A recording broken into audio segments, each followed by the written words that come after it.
Hey, what's up guys? Welcome back to our channel. Today we're going to be talking about how I personally got to throwing over 400 feet consistently. And it took a lot of practice and a lot of work, but there's one key thing that I think really helped me, and it just kind of snowballed as I progressed more and more.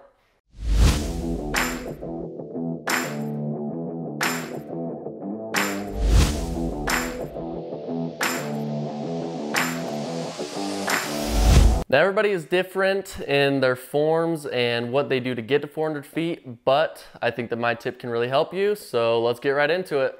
My name is Connor with RippinDiscs, and on our channel you're going to find everything from travel vlogs to interviews with pros to tutorials, tips and tricks, challenges, pretty much everything you can think of because we love this sport and we like playing it all the time and doing different stuff. So if you're interested in that stuff, make sure you hit that subscribe button and go check out some more of our content. I first started playing disc golf maybe a year and a half ago, maybe a little bit less than that, but I was having some real issues with a lot of air bounces. I wasn't getting any distance at all on my backhand, and it was just really inconsistent. When I was trying to reach my max distance, I was maybe getting 300, probably not even that, but wasn't getting near 400, as you can see right here. First shot of the day, by the way.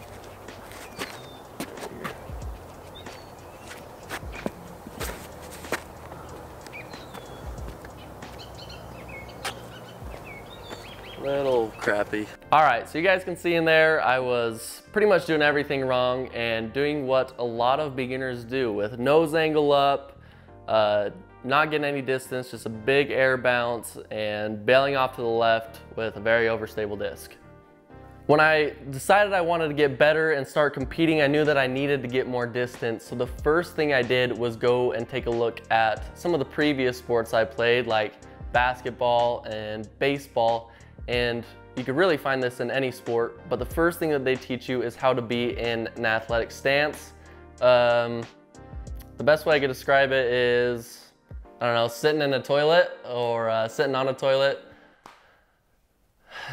Your knees are bent, your chest is forward, and for basketball, it's called a triple threat. For baseball, that's how you get your hips engaged in your swing, and that's how you get ground balls and throw. So really, the first thing I did was learn how to be an athletic disc golfer. This athletic position really taught me to keep a low center of gravity and to stay on a one-axis plane, and that's where I really got my hips engaged and was able to get a lot more power. And from this position, I just kind of naturally started to pick up on my power pocket. Since I'm already in that athletic position, I was pulling through the power pocket with my hips low and staying engaged. I also started to get the nose angle correct because I was already in this low center of gravity and getting the disc out on a good plane from the beginning.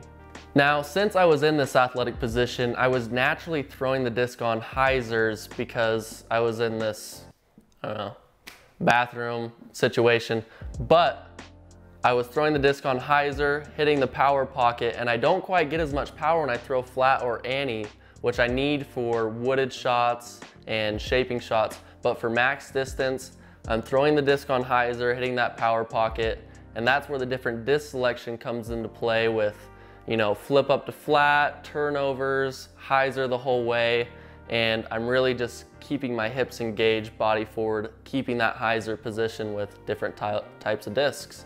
Now I know this isn't your typical form breakdown video that you see on YouTube all the time, but I just wanted to come out and give you my experience and what it took for me personally to get to that 400 distance and above. This didn't just happen overnight. It wasn't just set up the camera one time, change my form, and I was throwing that far. It was months and months of practice and breaking down my form and making sure I'm hitting all those positions and I'm in that athletic triple threat basketball stance.